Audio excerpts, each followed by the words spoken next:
창세기 2장 18절에서 25절 말씀. 여호와 하나님이 이르시되 사람이 혼자 사는 것이 좋지 아니하니 내가 그를 위하여 돕는 배필을 지으리라 하시니라.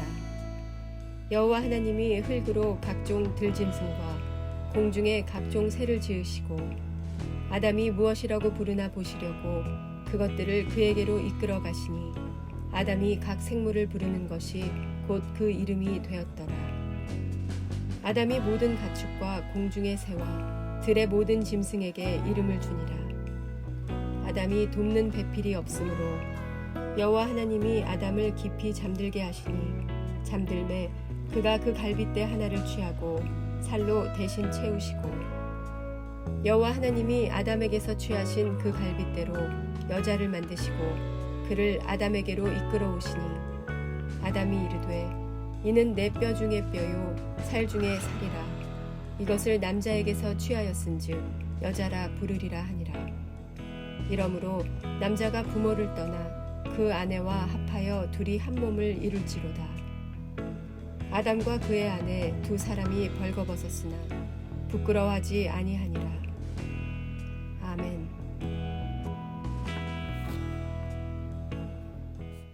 할렐루야. 8월 5일 금요일 새벽 예배를 드리시는 모든 성도님들을 주님의 이름으로 축복합니다. 먼저 기도하겠습니다. 하나님, 이 귀한 아침에 예배를 드릴 수 있게 해주심에 감사합니다. 하나님, 우리 귀와 마음 문을 열어주시고 온전히 아버지 말씀을 받을 수 있도록 이 시간 역사하여 주시옵소서. 그리고 아무것도 아닌 우리들에게 아침마다 이렇게 말씀을 주시는 하나님께 감사함이 커질 수 있도록 저희 마음도 주관하여 주시옵소서. 감사드리며 예수님의 이름으로 기도드렸습니다. 아멘. 어제와 마찬가지로 오늘 큐티 본문 말씀은 땅에서 일어난 이야기입니다. 땅 중에서도 에덴의 동편 하나님께서 지으신 그 동산에서 일어난 일입니다. 하나님께서 첫사람 아담을 창조하시고 난 후 18절에서 보시듯 사람이 혼자 사는 것이 좋지 아니하여 여호와 하나님께서 돕는 배필을 지으리라 라고 말씀하십니다. 여기서도 여호와 하나님이라는 이름에서 알 수 있듯이 어제 이미 우리가 나누긴 하였지만 하나님께서는 그분의 계획을 이루어 가시고 성취해 가시는 분이심을 느낄 수 있습니다. 그런 하나님께서 첫사람 아담에게 돕는 배필을 준다고 말씀하십니다. 21절을 보시면 여호와 하나님께서 아담을 깊이 잠들게 하시고 갈빗대 하나를 취하여 여자를 만드십니다. 23절에서는 아담은 그 여자를 향해 내 뼈 중에 뼈요 살 중에 살이라고 합니다. 저희가 건너뛰긴 했지만 19절에 보시면 하나님께서는 아담이 각 생물의 이름을 짓는 모습을 보시는 장면이 나옵니다. 히브리어에서 이름을 짓는 것은 그 대상의 속성을 다 파악했다는 의미를 함유하고 있습니다. 그러니 아담이 하나님께서 만든 여자를 보고 내 뼈 중에 뼈요 살 중에 살이라 한 것이 감정에만 치우쳐서 한 말이 아닌 것임을 알 수 있습니다. 자신의 몸의 일부에서 만들어진 자신에게 속한 혹은 자신과 같은 존재라는 것입니다. 보엔이라는 정신과 의사이자 가족치료 이론가가 있습니다. 그는 타인의 감정과 자신의 감정을 구분하는 정도에 따라 자아 분화 수준을 정하였습니다. 사실 우리가 살다 보면 내 감정인지 타인의 감정인지 모르게 감정이 복잡하게 얽히는 경우가 종종 있지요.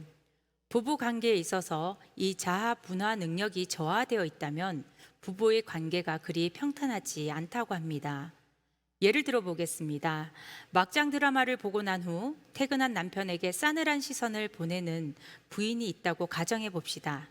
막장 드라마 주인공의 감정이 부인에게 융합이 된 상황입니다. 다른 예로 어머니나 혹은 아버지의 고난 혹은 불합리함을 보고서 비슷한 처지의 사람에게 측은함 혹은 분노를 느끼는 경우가 있다면 분화 능력이 저하된 예입니다. 그리고 성장 과정 중 부모님의 부부 관계에 있었던 감정이 자신의 배우자에게 투사되는 경우도 있습니다. 이렇게 정서적인 부분의 분화 수준은 부부 관계에서 많은 영향을 미친다고 합니다. 우리가 결혼을 해서 사는 동안 가장 가까이 있는 관계를 맺는 것이 부부이기 때문입니다. 그런데 보엔에 의하면 일반적으로 사람들은 자신과 비슷한 수준의 자아 분화 수준을 가진 사람을 배우자로 선택한다는 사실입니다. 비슷한 수준의 자아 분화 상대가 편하고 익숙하기 때문입니다. 이것이 심리학의 한 이론이긴 하지만 굉장히 지지를 많이 받고 있으며 많이 사용되는 이론 중에 하나입니다. 오늘 본문에서 아담이 내 뼈 중에 뼈요 살 중에 살이라고 하면서 하나님께서 만든 자신의 배우자에 대한 속성을 파악하였습니다. 나의 뼈와 나의 살, 자신과 같다는 얘기지요. 결국 정신과 의사 보엔의 이론과 성경의 아담이 자신의 배우자를 향해 말한 바를 통해 우리가 선택한 배우자가 결국 나와 비슷한 수준이라는 말을 하고 있습니다. 이 사실에 대해 기쁘신가요? 슬프신가요? 말도 안 돼, 혹은 사실이 아니야 라고 말씀하고 싶으신가요? 아님 내 배우자의 모습에 비춰진 내 모습이 만족스러우신가요? 에베소서 5장 28절을 함께 보시겠습니다. 이와 같이 남편들도 자기 아내 사랑하기를 자기 자신과 같이 할지니 자기 아내를 사랑하는 자는 자기를 사랑하는 것이라. 아멘. 말씀에서도 역시 남편이라고 되어 있지만 배우자를 사랑하는 것이 자기를 사랑하는 것이라, 즉 배우자의 존재를 자신과 동일시하고 있습니다. 그리고 그 다음 구절들을 함께 보시겠습니다. 에베소서 5장 29절에서 30절입니다. 누구든지 언제나 자기 육체를 미워하지 않고 오직 양육하여 보호하기를 그리스도께서 교회의 함과 같이 하나니 우리는 그 몸의 지체임이라. 아멘.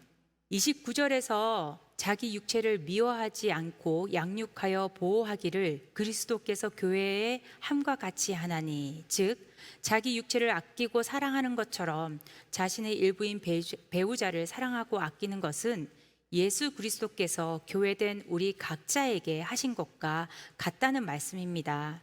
그리고 30절, 우리는 그 몸의 지체임이라. 이는 아담의 살과 뼈인 첫 여인 하와처럼 우리는 예수 그리스도의 신부라는 의미입니다.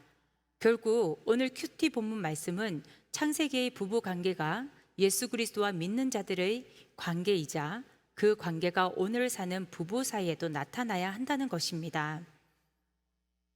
그럼 성경에서 말씀하시는 그 이상적인 관계, 배우자를 나처럼 여기고 예수님께서 교회에 보이신 그 관계가 어떻게 해야 우리 가운데 나타나게 될까요?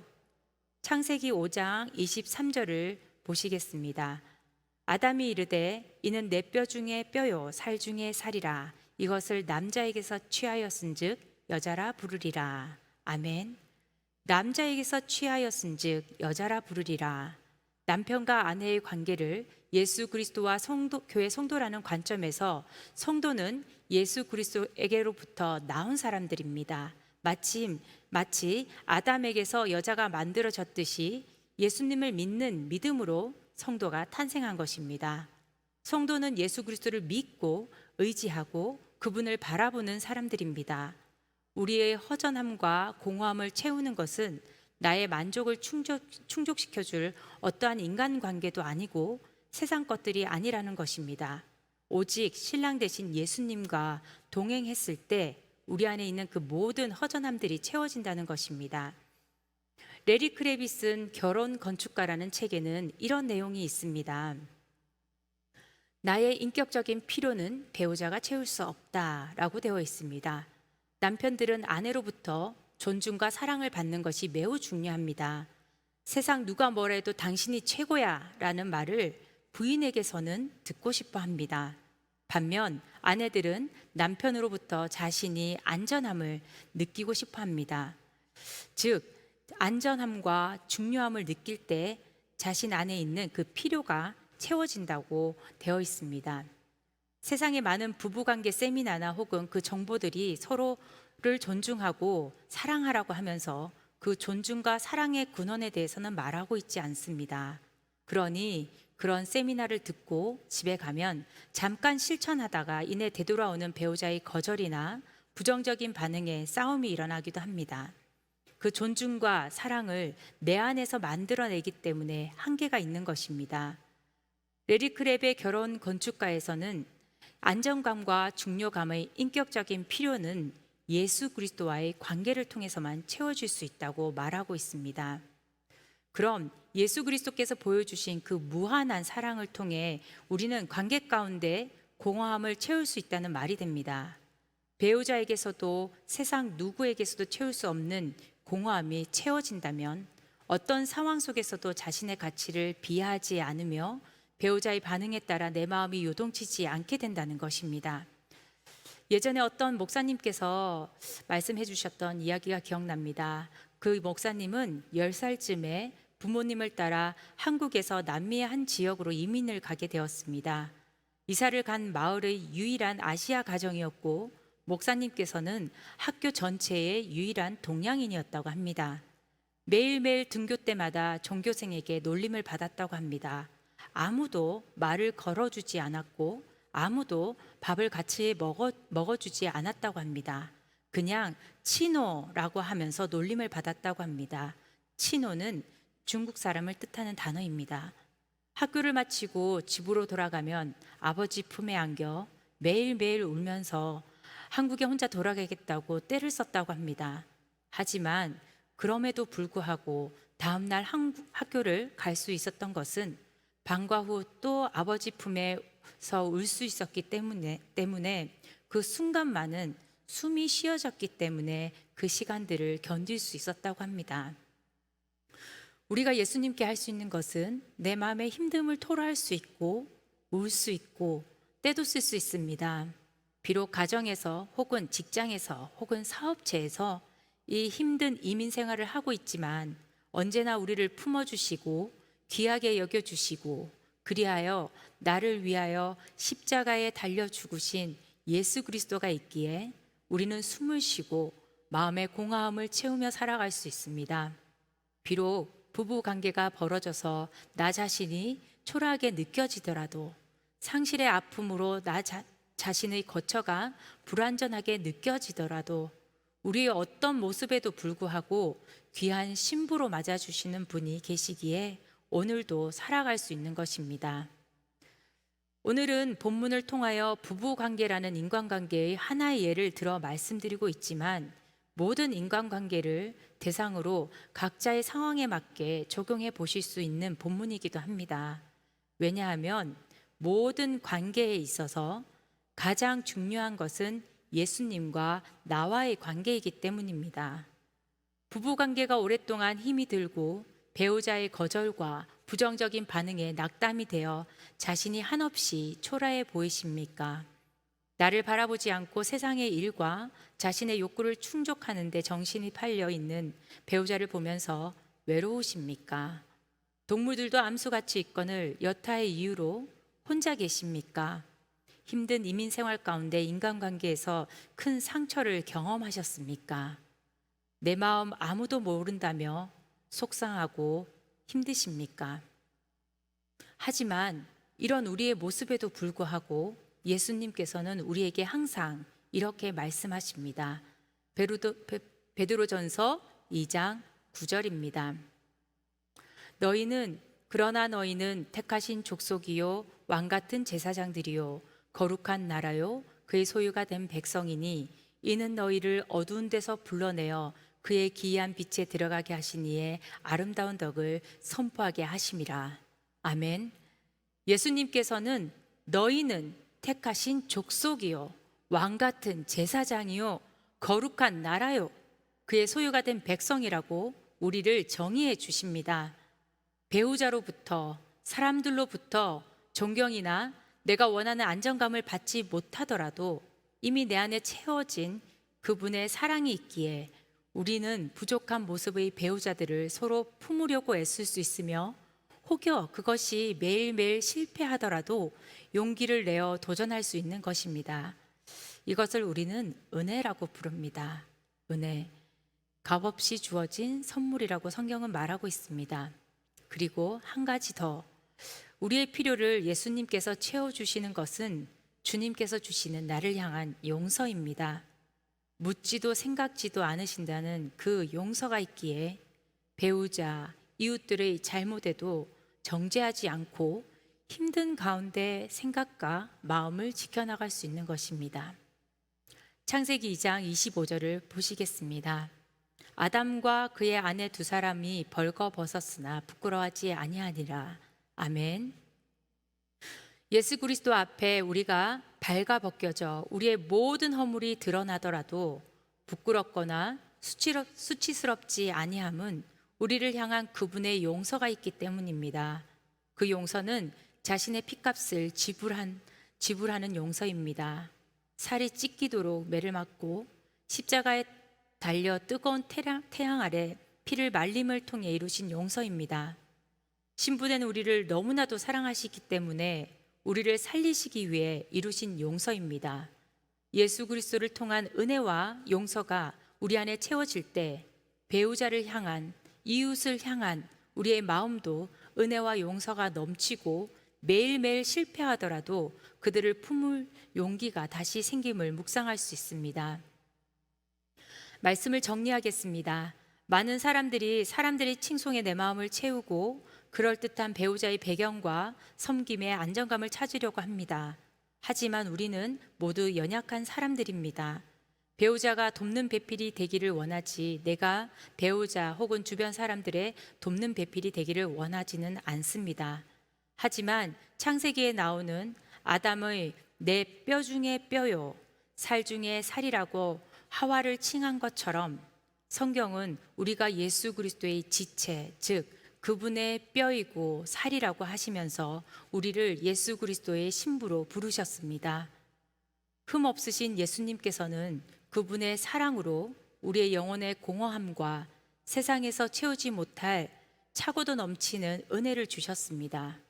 우리 각자가 누구의 남편 혹은 누구의 아내이기 이전에 예수 그리스도 안에서 넘치도록 사랑받은 귀한 신부임을 기억하시길 바랍니다. 우리의 신랑 되신 예수님께서 주신 그 사랑으로 어떤 상황 가운데서도 사랑이 넘치는 귀한 신부님이 되시기를 기원합니다. 기도하겠습니다. 하나님, 아무것도 아니고 죄성이 많은 우리를 예수 그리스도의 귀한 신부로 불러주심이 은혜입니다.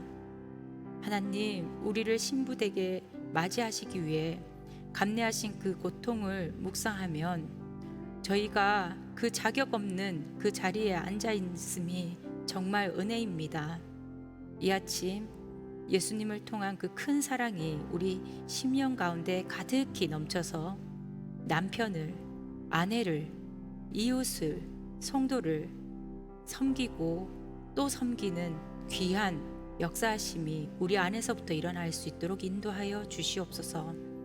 이 모든 말씀 우리 주 예수 그리스도의 이름으로 기도드렸습니다. 아멘. 오늘 하루도 은혜로운 하루 되시길 간구드리며 함께 외치겠습니다. 하나님은 살아계십니다.